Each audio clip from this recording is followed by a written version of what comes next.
And Joey, I think it's over to yourself.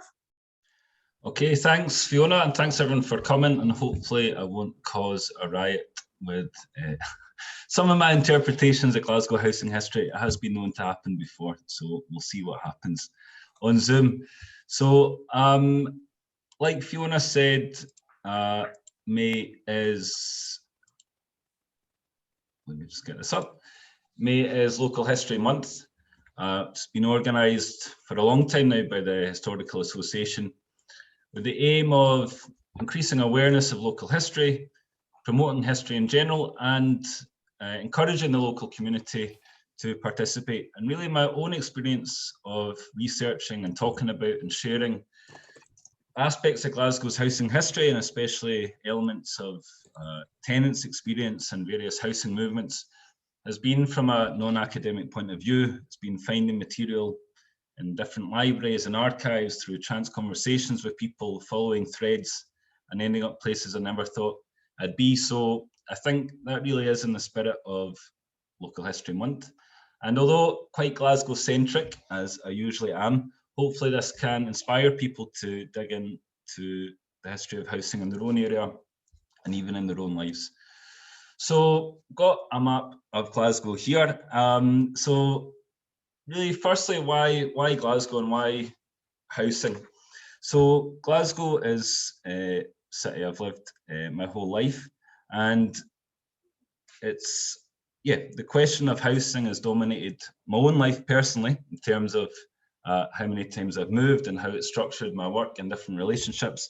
And the question of housing has really dominated the life of Glasgow itself as well for the past 200 years, up to the present day, in these constant cycles of urban redevelopment, mass demolition, class conflict, and shifting ideologies, political priorities, and legislative changes around housing. So Glasgow traditionally has been represented or associated with its industrial past primarily, but the other side of that is a deep connection to its architecture and its housing. Some of the most famous representations of Glasgow have been by photographers documenting the living conditions of its citizens. So famously, Thomas Annan, one of the various earliest photographers in the 19th century, did his most famous work in the old closes and streets of Glasgow for the City Improvement Trust in 1866, with the brief to record much of old Glasgow before it was demolished in the first rounds of slum clearance in the 1860s and 1870s. Oscar Marzaroli has also taken some of the most iconic images of Glasgow, documenting the post-war redevelopment of the city, most famously in the Gorbals and the old slum tenements south of the River Clyde, and the clash of the new modernist city that came was basically built on top of the ruin of those tenement communities. Nick Hedges took another series of famous photographs in his work as a photographer for Shelter Scotland, documenting the slum conditions in Glasgow in the 1970s. And they were originally supposed to be published by the Sunday Times, but were deemed too disturbing to print, and only more recently came out. And Raymond Depardon was a French photographer who came to Glasgow in 1980, and he actually came straight from Beirut. And he said, looking back, there was also a civil war going on in Glasgow, but unlike in Beirut, there were no other photographers. I'd spent the last decade covering civil wars and rebellions. On my arrival, I was surprised by the people, the architecture, and above all, the light. Everything seemed very exotic. I worked in Glasgow like I did on the streets of Beirut, without prejudice, and despite being shocked by the destitution, I loved every minute. No matter where I went, the people were welcoming and never seemed sad with their lot. Avril Payton's famous painting of the windows in the west represented another representation of the other side of Glasgow housing and its tenements, especially in the west end of the city, more prosperous part of the city. And just in my own lifetime, so I was born in 1988, the start of another cycle of demolition and change, beginning with the city's nomination as European City of Culture in 1990, attempts to get rid of its industrial past, and up to the present of Chris Leslie's documentary photography of the latest round of demolition, which was getting rid of the post-war redevelopment. So these constant cycles of housing change, demolition, redevelopment kind of dominated the life of Glasgow. And today, the city is undergoing another process of change with, for me, the most terrifying architectural renderings of this quite bizarre future city, which is apparently taking shape at the moment. So why does this matter? Well, this history is really determining the present day politics and shape and planning of Glasgow. Just recently, Glasgow City Council was urged to declare a rent crisis due to spiralling rents and house prices in the city, which is a direct result of political decisions made in the past, and the way that that history of tenure change, housing change has been represented. So for today's lecture, I'm really taking a view of history from below. So it's a big subject, but I'm just going to summarize it with a quotation from the historian David Hitchcock, who said that I believe that history from below is history which preserves and which foregrounds the marginalized stories and experiences of people who, all else being equal, did not get a chance to author their own story. History from below tries to redress that most final and brutal of life's inequalities, whether or not you are forgotten.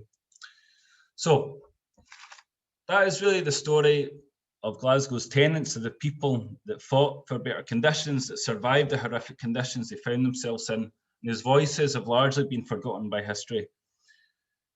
The main story of Glasgow's history has been told from above by the politicians, the planners, the architects who made decisions affecting the lives of hundreds of thousands, millions of people without hearing their voices. So I'm going to show a little timeline here of Glasgow City Council's timeline of housing change. So this was like an official document produced by the council to give their version of this story. So I'm just going to go through it quickly. You can see really it's dominated by dates, by legislative change, by politicians, officials, planning reports, changes in styles of housing, housing ownership, going through housing stock transfer, privatisation, right to buy, more planning reports, dates, up to most recently the creation of Glasgow Housing Association and the privatisation of the city's entire housing stock. So when I first came across this, I mean, what is missing almost entirely from that is any people. I mean, there's about one picture of one politician. There's not a single tenant or tenants movement that appears in that entire history of 200 years of housing change. To show another one here, which is from Shelter Scotland, the housing charity. So let me just share this here. So this is Shelter's take on the development of Scotland's housing emergency over time. So the brutal overcrowding of slum conditions at the start of the 20th century, development of early slum clearance and council housing between the war, the building of peripheral schemes and tower blocks, high-rise living in the 50s and 60s, continuing homelessness, overcrowding, Cathy Come Home. So again, a few more people appear in this, but almost always as victims of this history. So from this point of view, the tenants do appear, but largely as kind of helpless victims of circumstances. And again, the organisation of tenants, the way tenants fought to improve their conditions is largely absent again from this history. So in our project for the WEA, we've been trying to tell this history from below, to try to find the stories of tenants themselves, how they organised, how they came together to change the conditions that they lived in. So as part of the Glasgow Housing Struggle Archive, we started to construct an alternative timeline of this history. So from the 1915 rent strikes through to the post-war squatting movement, where tens of thousands of homeless families took over army camps and empty property. Other aspects of tenant organisation, associations, protests, strikes, demonstrations and movements, which have largely been forgotten from history. And really, in the process of trying to put this together, I was kind of quite shocked by how difficult it was in one sense. So you can't go to a library and pull out a book telling the story of Glasgow's housing, or even the story of the Gorbals, or any of the areas. A lot of this material is in books that have been long out of print, that is in various university archives or public archives. I've collected a lot of material from people I've met in the backs of buses, at funerals, and political meetings. So really, it's about being active in collecting those voices and not really assuming that somewhere is doing the work of this history from below, and we've all got a part to play in telling the story of the communities where we come from. So I'm just going to look at a couple of examples and some of the archival film and case studies that I've been looking at. So I'll just share my screen again.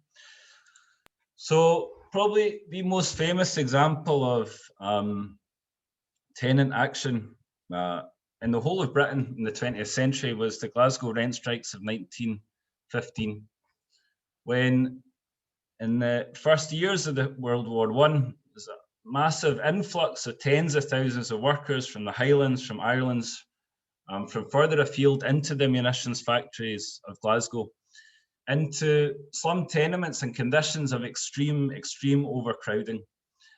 At which point, 90% of the housing stock was in private landlords' hands, and the landlords used this opportunity to raise rents. So to try to profit basically from the wartime situation and take advantage by hiking up the rents. So mass opposition to these rent hikes broke out right across Glasgow and working class districts. At the height of the rent strike in 1915, 30,000 families across the city were refusing the rental increases. And this was led overwhelmingly by working class women in the tenement communities right across the city. In the end, this rent strike was successful in forcing one of the first state interventions into the free market. On the occasion of a massive demonstration and industrial strikes in October 1915, right in the heart of the city chambers, Lloyd George got on the phone to the sheriff in Glasgow to drop a case against the rent strikers, and almost the next day the Rent Restrictions Act was passed in Westminster that controlled rents to pre-war levels. And this was not just for Scotland, but right across Britain. And there were houses that were rent controlled well into the 20th century based on the victory of the 1915 rent strikers. So there's a picture here of some of the women, the children who were on rent strike.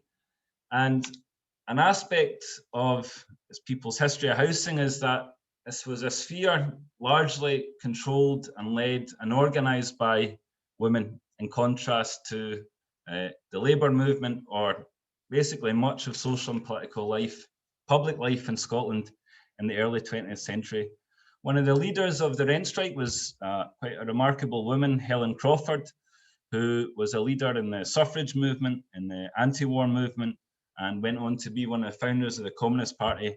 And at the time, she was one of the leaders of the rent strikers, and in a huge demonstration in Partick in the west of the city in 1915, it was reported that she said that this fight was essentially a women's fight, that all who were taking part in the demonstration were showing their solidarity. They were asking not for money, not for charity, they were asking for justice. She respected all laws that were just and fair, but she did not ask them to respect the law which allowed increases in rents to be enforced at the present juncture. And the male trade unionist in 1916 spoke to his comrades that the men had laughed at the idea of a rent strike to scorn, but women were determined and they won a glorious victory. So significantly, the history of this massive movement was largely forgotten for most of the 20th century. So in the memoirs and histories of the period, I've read Clydeside, of the industrial conflict and the anti-war movement. There was hardly a mention of the 1915 rent strike, even though it was arguably the most successful action that took place during the whole period. And this history was really dug up through the work of the Sheffield Film Cooperative, a group of female researchers who had come across a reference to this and began the work of doing history from below, of archival research and also oral history to find women who'd been involved. So I'm going to show a clip from the film, Red Skirts on Clydeside. Hopefully it comes here. Shows a little bit of the process that they went through and also hears from some of the voices of the rent strikers 40 years after. Lord, a very reluctant woman's interference.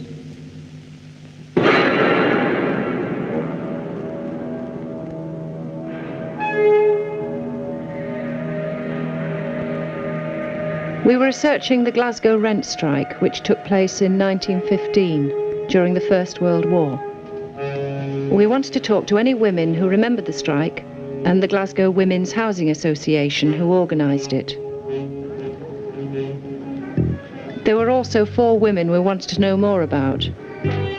Their names were Helen Crawford, Agnes Dolan, Mary Barber and Jean Ferguson. We were particularly interested to find out why this important strike remained relatively unknown.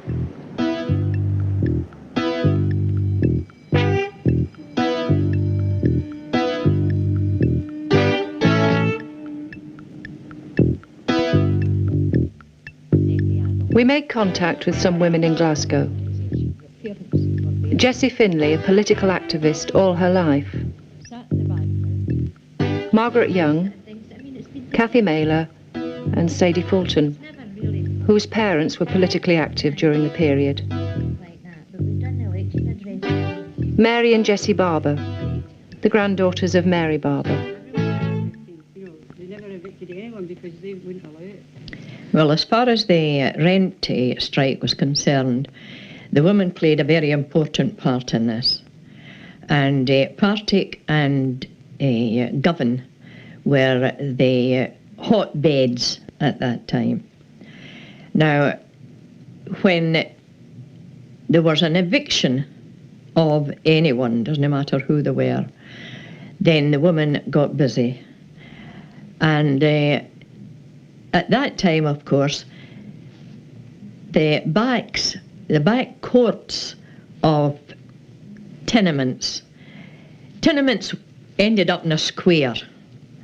And of course, the back courts were congenial to having an outdoor meeting, because all they needed to do was the speaker that was there got on the top of, I don't know whether people will understand the language, but the midden or the refuse heap, and spoke. And all that happened was the women in the houses just opened their window and hung out the window and listened to what was being said. Now, they were organised in different groups, and there's a lesson here to be learned, there's no doubt of that. When it came to an eviction, the women then came out with bells or ricketies, or I don't know what they call them, what the technical terms are. And whenever they started ringing the bell and winding these ricketies, they gathered. They all had certain areas to gather in, and they gathered. And of course, it was then they were then told who was likely to be evicted. With the result, there was always a crowd there. The card index at the Glasgow History Library failed to reveal the names of the 4 women.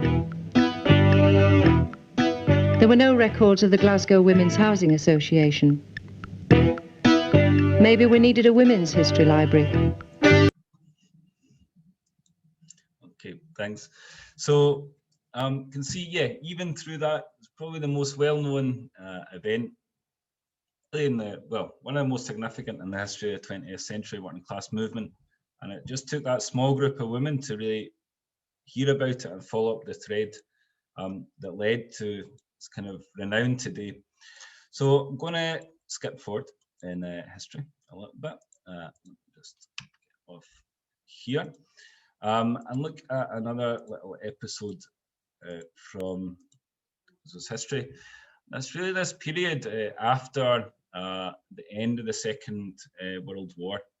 So often this period is associated with images of the birth of the welfare state, the birth of council housing on a massive scale. This idea that the kind of Labour government was elected and suddenly from above the housing crisis was solved. But in reality, even in 1951, by the end of the first Labour government, there was still 100,000 homes needed built in Glasgow, 100,000 people homeless, overcrowding on a scale that was far, far beyond anywhere else in Britain. So still in 1951, 50% of the dwellings in Glasgow were either a single room, a single end, or a room and kitchen. So comparative numbers in Manchester or Leeds or Liverpool were about 1% to 3% of the population. Still at that time, less than half of the dwellings in Glasgow had an indoor bath or toilet. So this extreme situation continued right through the period of the Labour government and well into the 60s and 70s. Again, a lot of that period is associated with these plans from above. So the famous Bruce report of 1945, which proposed demolishing entire Glasgow city centre, so the city chambers, the Glasgow School of Art, and rebuilding the city. If you can see these kind of quite incredible maps here based on, new modernist planning principles of zoning. And this was also in competition with the eventual successful plan for Glasgow's redevelopment by the planner Abercrombie, which aimed to move 250,000 people, so around 20–25% of the population of Glasgow was to be removed outside of the city's boundaries into a series of new towns, such as East Kilbride and Livingston. So this was development on a massive scale. And right throughout this period, the Glasgow Corporation produced a large series of propaganda films, essentially, to bring the citizenry along with their grand visions. So you can see here, between 1948 and 1974, around a dozen films were produced to sell the corporation's vision of planning to the population. So I'm going to show a couple of clips here. So this one's called St Mungo's Meadow. It was based in the Gorbals area. So this is by the corporation, showing the bright new future that was to come for its citizens. The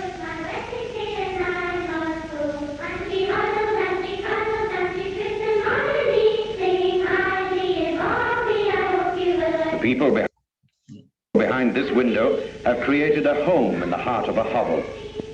For years they have held out bravely, and now the long siege is nearly over. In this one-room house, the liberation is celebrated. Born in this building, they're glad to be leaving it at last, but there is a sadness too in parting from old neighbours. For very soon these folk will be a war to bide a war, each to his or her own place in the scheme of a new and better Glasgow.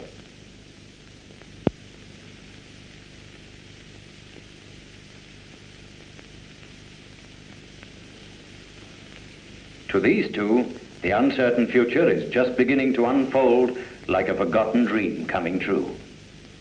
For over half a century, they have lived, loved, laughed, and sorrowed in this Gorbals tenement. From this dark, decaying street, they have launched their children into the world. And through all the years, they have dreamed of having a window that looked out on a tree and a bit of grass. Okay, so again, a little bit like that housing timeline we looked at the start. It's kind of incredible in all these films is that the tenants, the people, are silent. They never speak. You never hear from any of them. I mean, the voiceover is telling us that the limits of their dream is a patch of grass outside the house, but I guess we'll never know. So can really see that housing history, the change, the political decisions, were all presumed to be in the hands of the planners and those above. And really the wishes of the tenants, the working class population that had suffered in the slum tenements and were soon to suffer in the new slums being built in the periphery of the city, don't form any part really of the official history of that period. So skipping forward to 1971, so this is 10 years later, this was a film, I'll just show a very brief clip, again, about the vision of the Gorbals that was taking shape. And the film was called Glasgow 1980. It was made in 1971, and it was horrifically wrong in its predictions. Medium-rise housing at Pollock Shields. The redeployment of land formerly occupied by villas means that more people can live in the district and also enjoy it. Means that in 1980, the population of the city will be 800,000 people. They will have good houses and a revitalized environment that will free them from the cramped conditions of the past. Sir Basil Spencer's high-rise flats in Hutchison Town, Gorbals, the first of the comprehensive development areas. Before redevelopment, population density was 460 people per acre. Now, it's 150 people per acre, living with light, space, a sense of freedom. Okay, so light, space, and a sense of freedom was what was being sold still in the 1970s. So I was going to show a couple of things in that, yeah, these episodes from that history that really have been very little written about. And yeah, partly through the work we've been doing in the archive project, we're trying to share more. So in 1946, in the period of the Labour government, far from the houses being kind of just handed down, there was a huge struggle to force them into house building. So quite famous examples in London of squatters taking over old army camps and then starting to take over private property and hotels. So the same thing happened with Glasgow. Tens of thousands of mainly homeless people from Govan and the Gorbals, ex-servicemen, began to take over abandoned army camps, and then with the help of the Communist Party and the Independent Labour Party, to take over masses of property over the city. So abandoned mansions, the headquarters of the Glasgow Press Club, hospitals, a 10-bedroom mansion in Kelvindale. And they fought running battles with the police to occupy this housing. And in the end, the Labour government, while being initially sympathetic, began to take action against the squatters, and major legal battles were fought in the courts and on the streets. But the squatters played an important role in highlighting the fact that homelessness was a huge issue and the desperation that tenants faced. So that's some elements of this we're trying to tell the story. A very famous play was made by the Unity Theatre that was seen by over 100,000 people in the space of about 6 months, called The Gorbals Story, that told or tried to show the reality of slum living. And in one of the performances in Glasgow, they invited the Lord Provost to view, and they also invited a group of homeless squatters to come to the same performance, got them up on stage, and apparently horrified the Lord Provost. Another important thing that happened in that period was a big demonstration and strike movement to prevent the sell-off of a series of council houses.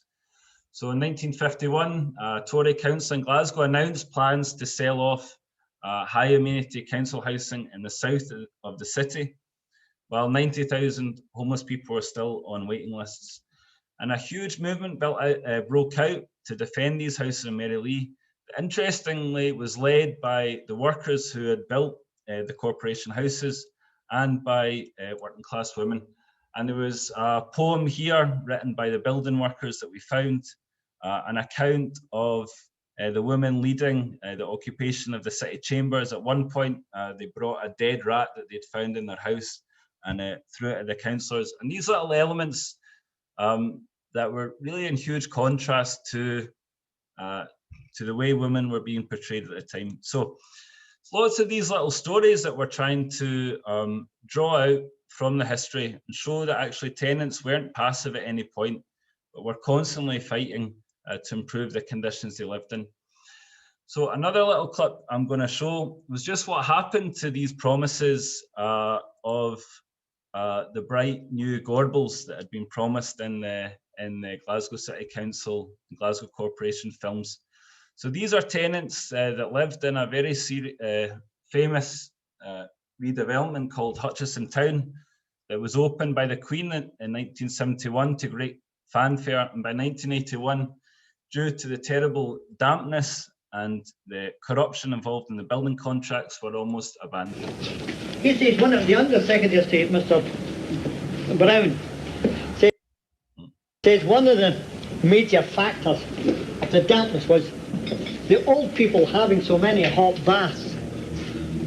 That must have gone down really well. It wasn't their fault, it was our fault. Breathed too much. That's a fact now that you give off condensation when you breathe. So after these first couple of years were over and the dampness still hadn't gone away, did you start to spot other things going wrong with the buildings? I mean, did people see the signs of the dampness? Oh, it starts to spread right through wallpaper. It comes right through wallpaper. Spreads further and further into the room. Carpets, dampness, beasties, your clothing is that's those little white maggots. Aye, that's things like that. So people were having to throw their furniture out. Dark blue suits, and like it was on whitish way, you know, in the wardrobes. You're moving all your furniture away from the walls and keeping them away this side, every stacked over on that side. But it took them years. Oh, it's condensation, all sorts of stuff. Leave your windows open, keep your heaters on and put your windows open. That's a good one. I like that. Okay, so between 1976 and 1981, the tenants in these flats led a rent strike against Glasgow Corporation, and really played a vital role in showing the link between poor housing and poor health, which was constantly denied, as the guys said there. And they led the campaign against what they called the dampness monster, organising petitions, organising plays, as well as the rent strikes. And in the end, they successfully won compensation and rehousing through the campaign. And this was from a cartoon produced, some of the things the corporation blamed the tenants for the damp condition and how to avoid it. So no heavy breathing, sweating more than 2 persons, no wet dreams by order, no hot baths, farting, drying clothes, no parties, dogs, wet fish, carryouts, do not lean over balcony, beware wet floor, no hot food or drink. So the tenants had to overcome this kind of gaslighting by the people who had built this terrible housing and demonstrate the link, and then fight for, in the end, for these flats to be demolished after only 10 years. And here's some of the images, as you can see, of the women who were largely leading the fight again. And right into the 1980s and 1990s, tenants in the new peripheral housing schemes continued to demonstrate against the poor conditions of the housing they were in. So one of the most famous was Cathy McCormick, a working class housewife from Easterhouse, one of the poorest and the jargon most deprived areas of the city, quite notorious in Glasgow and Scotland and beyond, who became politically active through bringing healthy babies back from the hospital, and within a few weeks of them being in the damp housing, terrible coughs, sickness and illness. And they led a really innovative campaign to design new houses with solar energy, proper insulation. They worked with scientists and technicians from across Europe, from the Glasgow School of Art, to not only demonstrate, but to show an alternative vision of what they believed public housing could be. And these are some of the designs that we found in the archives and donated by an artist we were working with, that showed the proposals put forward in East Hall, one section of the scheme that they successfully built. And they also used humour, art, culture was a key part as well. So this is a little clip of the Damp Busters film that the tenants used to tour right across working class areas of Glasgow to expose the housing conditions and show the reality of dampness. So I'll just show a little clip here of Cathy as a mushroom. 10 miles, friend, you as mushroom as you like, because I've taken a right liking to you.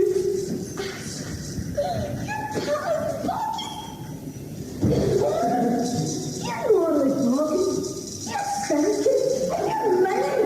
As for stopping, you've been turning my head to all these compliments. I was wondering if any of the road that hit so many boys.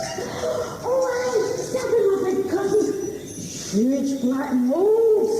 He says he's moving in there and starting a family. Oh, aye. Okay, so really just a very potted history there, but I guess key point for me is that to find and to tell this alternative story, to find that film footage, to find those design plans, to find the story of the Gorbals rent strike or the Glasgow squatters, it's really been very few sources. You know, it's not in any books that are currently in print. I found stuff in old PhDs, and artists who have been in the archives at Glasgow Women's Library, just through personal conversations with people I've met. Kind of through this, that we've started to build this picture and find a way to make the material that is there, that's scattered about, to centralize it and to use it and to create a narrative out of it that people can add to, that people can contest.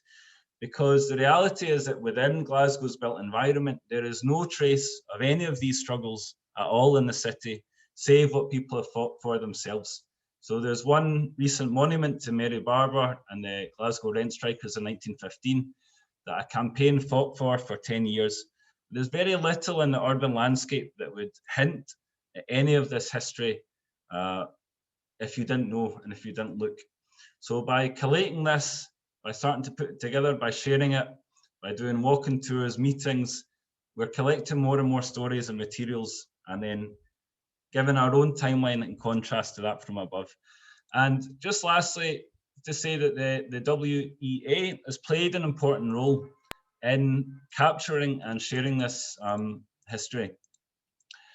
So, yeah, there's various clips. So, for example, Castlemilk was one of the post-war peripheral schemes. And in 1990, the Workers' Educational Association worked with a series of tenants there to produce a pamphlet called The Big Flit as part of the Castlemilk People's History Group. So this is a pamphlet that told the history of the area that has not been told anywhere else, that through weekly oral history groups, through taking tenants through the archives to the Mitchell Library, they created this history and recorded it. And one of the founders, Iris MacDonald of the scheme, she said, "One thing I must say at this stage is that it's a great pity when someone asks for a rundown on what the Castlemilk Tenants Association was, that we do not stop to make a written history. We can only rely on memory." And the WEA has played a really important role in its history of making that written record and recording it. So our current project, the Glasgow Housing Struggle Archive, aims to be a repository of these various written and oral histories, a place to share it, to create timelines, to take it out into the public. So these are some images of an art installation we did telling 100 years of tenant movements in Glasgow as part of an exhibition at the Glasgow Women's Library. And yeah, trying to think of interesting ways, visual ways, making new connections between the materials, and yeah, maybe not your usual boring archive. And that is continuing today. So most recently, a new archive project has been started between the Workers' Educational Association in Scotland and Glasgow Caledonian University to find additional material to contribute to the archive, to examine the legacy of the WEA, and for people to make written submissions who'd maybe attended an event, who'd gone to workshops, who had parents or grandparents who grew up in the WEA. So that is something that we can all contribute to, and all our stories have something to tell. So let me just find this here. The second. So just to finish, is really just an exercise that we've been doing with different WEA workshops and in different settings, is to just start to record as well our own personal timelines of housing change. So to think about representing the way these things have affected us in our own lives. So mine was, I came up with the idea of mine was extremely boring. So I just sat down and I took note of every house move that I'd done since I was a kid. So I think the first one there was in 1990. To think about the different types of housing I lived in, who owned the house, why did I have to move? And to plot that personal history onto the wider social and political changes that had happened. And people were really creative. We did workshops using collage. So this was actually my mum's one. This was one of our tutors mapped her various evictions against changes to her work and her personal life. So it's just constantly thinking of ways that we can examine history from below, to connect these different timelines, and just to enrich the story of the cities and the communities we come from, and to challenge maybe some of the perceived narratives that are used to justify political decisions today. So when housing is privatized, or when and if new developments are taking place in the Gorbals and elsewhere, with no acknowledgement of the rich cultural and political traditions that people have created over the past 200 years, it makes it more difficult to challenge maybe some of the same mistakes that we've seen throughout Glasgow's history keep repeating. And as part of Live and Rent, our tenants union, we're currently engaged in struggles against extreme damp housing, against mould, against wrongful eviction, against rent hikes, against landlord violence. So all of these things that have appeared time and time again in Glasgow's history, they're never going to be solved unless people organise in their own interest to fight for the decent, safe and affordable housing that should be a basic requisite in the 21st century. So I think I've got about 2 minutes left. I'm just going to finish with a very quick reflection and then I will shut up. Let me see here. Okay.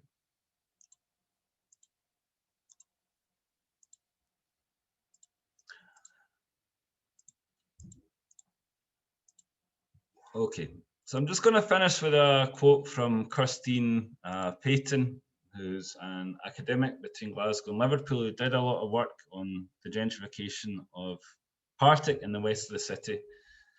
And she said, as we cast our eyes on what remains of the crisis of 20th century industrial capitalism in the once second city of the empire, the hollowed interiors exposed to the world, the steel carcasses of high-rises and mangled arteries of wires and pipes, we must ask, does it all melt and dissolve? Beyond these physical remnants, the tumult of Glasgow's industrial transformation casts a long shadow. As we document what disappears and dissolves, so we must equally document what endures, what haunts, what imprints, and what is born. So history from below must be uncomfortable. If history allows you to be complacent, it's not doing its job. So I hope I've not made anyone feel too uncomfortable today. If you feel a wee bit uncomfortable, then that's fine. So thanks very much for bearing with me, and I hope to be able to answer any questions that you have. Thanks very much.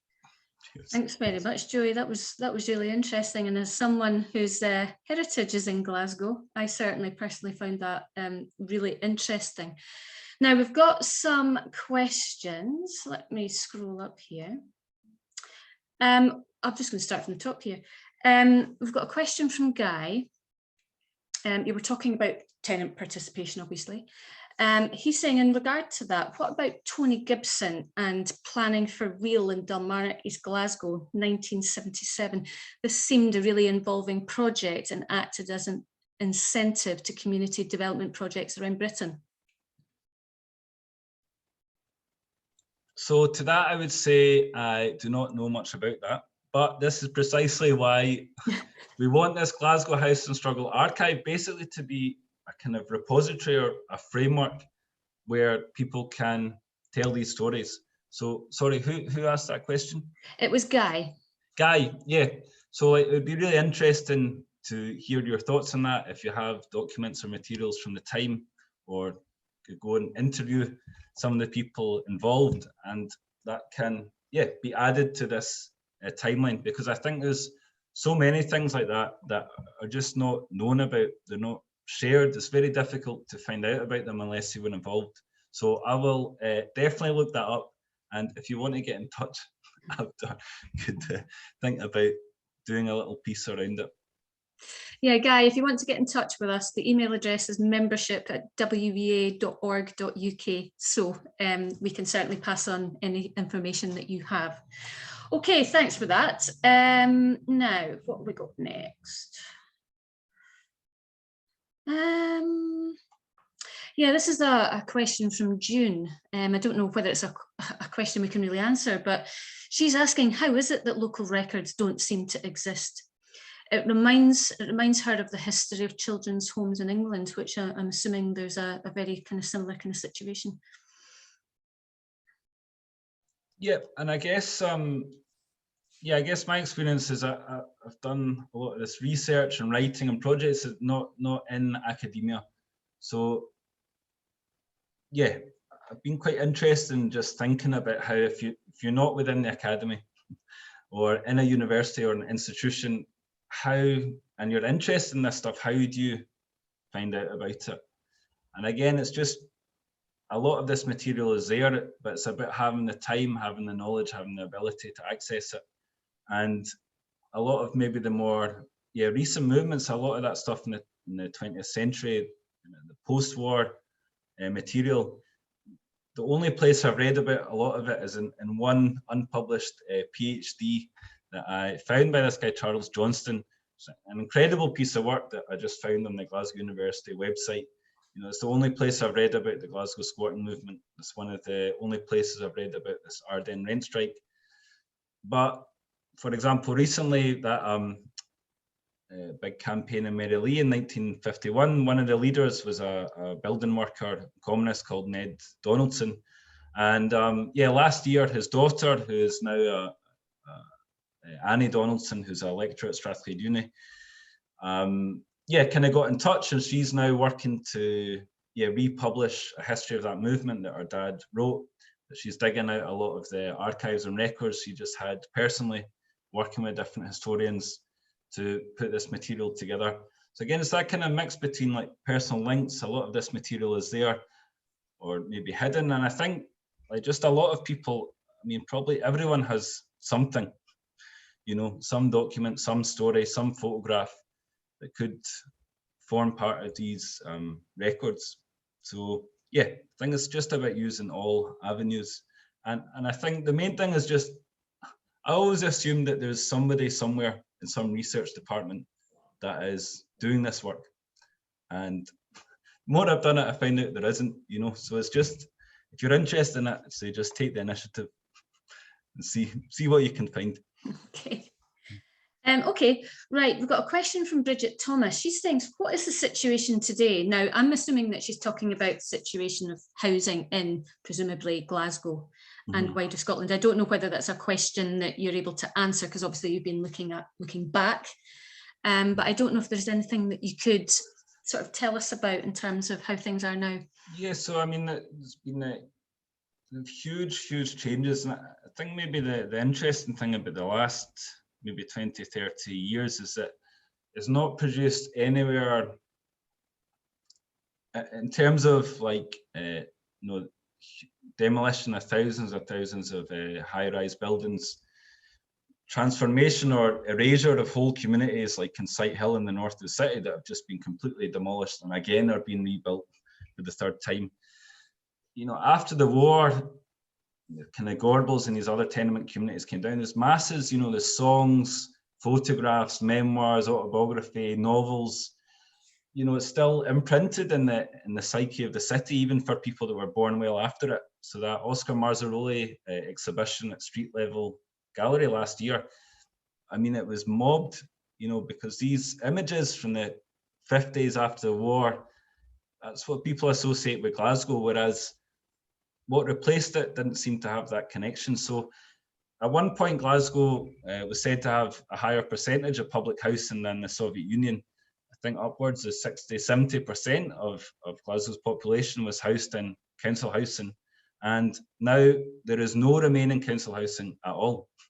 So the entire stock transferred to Glasgow Housing Association in 2003, housing stock decimated by right to buy, huge programme of demolition. So for example, in Sight Hill, there was, I think, 2,500 units of council housing there are being replaced by 200 units of mixed housing or private housing. So there's been huge changes, you know, so replacement of public housing with private housing, private renting, home ownership, and it's, yeah, a major rent crisis has been created through this. So Glasgow City Council, as part of Living Rent's campaign, has declared officially that there is a rent crisis in the city, that housing is unaffordable. And yet, what is mainly being built, we've got luxury hotels and massive build-to-rent apartments. So yeah, in a way, it doesn't seem a lot of the lessons have been learned in a way, and unless people challenge them, then I think there's always that conflict between housing as a source of income, tax, speculation, and housing as a place to live, to work, to make yourself, to reproduce yourself. And yeah, I think that conflict is ongoing in the city and right across Britain. I mean, yeah. Yeah, I was just going to say, it seems to be in Edinburgh here. I don't know if Glasgow's the same, but every single gap site that there is within the city, student accommodations going in. Yeah. And I think that the interesting thing is, I think across all classes and all people in Glasgow, there's a real attachment to traditional Victorian architecture, you know, of the tenements, of the sandstone. And yeah, even from an architectural point of view, I was walking around, I can't think of one building of architectural merit. I've seen it. I mean, in a way, what's happening now is anti-planning. You know, in the post-war, there was these huge visions, and despite all the, you know, what happened in the end, you know, the planners at that point were dealing with a kind of unprecedented crisis. I think it's hard to really imagine what the situation in Glasgow was at the end of the Second World War compared to now. And I think they had, you know, there was some attempt to, you know, for the first time, try and give people a decent standard of living, public housing for decent rent. Whereas now, we just got demolition and private house building, gap sites. It's almost the opposite of a vision. It just seems to be happening and no one's quite sure why or what. And all this formerly public housing and now public land is just a huge fire sale of it to private developers. So up in Kalina Street in Maryhill, there's a campaign, Living Rent and other members of the community are involved in a big gap site with beautiful views over to Campsies, kind of an amazing area of the city, where there was a council housing scheme that was demolished, and the council is now selling off the land, but they've stipulated it must be sold to a private developer. So, you know, proposals for social housing, for self-built housing, for, you know, community, like, no. So people have occupied the land and they're putting forward, you know, their own proposals for the site and trying to prevent it being sold off. So again, it's like things like that, it's quite useful to dig into the history and to find, you know, times, you know, in your own area where other people like you managed to do similar things that can give you some ideas, some inspiration, or might put you off totally, depending on what happened. Just a quick question here from Peter, and this is kind of almost a point of clarification more than anything else. When you're talking about privatising housing today, are you meaning housing associations or are you meaning private landlordism? Or both? Yeah. So I think all, you know, all of this has been happening since the 80s. So I mean, like right across the rest, across Britain, the right to buy obviously decimated much of the best council housing stock. And then, yeah, the transfer of, you know, publicly owned housing, Glasgow City Council housing, into the hands of Glasgow Housing Association and the Wheatley Group, which is a housing association, but also essentially a business. And at the time, that was called the largest privatisation in Europe. So yeah, the role of housing associations and kind of bin market housing and all these kind of breakup of the tenure, you know, I think there's definitely debate about, you know, whether some of that was necessary. Been some really positive examples of that, but in some sense, it's all been an element of privatisation stuff. Housing that belonged to public, belonged to state, passed on, is now in some form or another privatised. So yeah, I think all of these things are happening, and obviously are very different processes. But you know, the fact that, you know, all the people that were housed in public housing be housing another tenure, you know, not everyone bought their house or was able to afford it. So if you look at the kind of tenure shifts, you know, the rise in those renting privately in Glasgow, across Scotland, is almost directly correlated to the decline in those housed in social housing. So I think as well, the other thing is that all these kind of rent strikes and battles that were fought by Glasgow Corporation tenants in the 1970s, 1980s and 1990s against dampness, against atrocious conditions, against the complete lack of amenities. At no point was the demand for there to be less public housing or to stop building public housing. It's about demand for public housing that's worthy of the name. So I think, you know, history can be weaponized in different ways. You know, the failures of modernist or council housing in the 20th century can be used to justify, you know, that there should be no council housing at all. But there was a nice quote I found in a little community publication from Easterhouse in the 70s, and a guy talking about the history of the scheme, one of the residents, you know, and everything they had to go through. But he said the point was not that they shouldn't have fought for it, but if they hadn't fought, they wouldn't have had anything at all.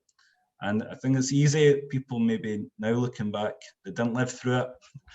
They romanticised, you know, some of the tenant communities in the slums, but I think, yeah, it was appalling conditions, and we're definitely not, you know, we're not in that situation now. So there were victories there. Mm-hmm. Okay, I've got a couple of quick questions, and then I think we'll wrap things up, folk. First one actually is a little bit of a suggestion actually from Norman. He's saying, would searching Glasgow newspapers not be a productive source of contemporary documentary material, journalism as the first draft of history? Yeah. Absolutely. Yeah, and one of the best things I found was the entire record of a newspaper, community newspaper called the Easterhouse Voice that they have up with the Mitchell Library. It was an incredible resource, and I know a girl, Kate Wilson, has just finished a PhD on community writing in Glasgow's housing schemes, and she used a lot of newspaper records, community papers, and also she uncovered a lot of Workers' Educational Association pamphlets, history pamphlets, creative writing pamphlets at the time. So yeah, absolutely. Okay, right, I've got one more question and then we'll wrap things up, folks. And this is from Mariama. Would you be able to give us a bit of a flavour of what the living conditions were like in Glasgow in the 19th century? Yeah, I've got a quote here. Excellent. So yeah, so this was so this appeared, this is a very, we've got this weird screen. I'll send out, maybe I'll send out a reading list or something after, but this is from Sean Damer's book called Glasgow Going for a Song, but it quotes Frederick Engels and his famous Condition of the Working Class in England of 1844 that was mainly based on conditions in Manchester, but the living conditions in Glasgow's backlands were so unspeakable, he reproduced them. So Engels said, "I have seen human degradation in some of its worst phases, both in England and abroad, but I can advisedly say that I did not believe until I visited the wines of Glasgow that so large an amount of filth, crime, misery and disease existed in one spot in any civilized country. The wines consist of long lanes so narrow that a cart could with difficulty pass along them. Out of these open the closes, which are courts of about 15 or 20 feet square, round which the houses, mostly of 3 stories high, are built.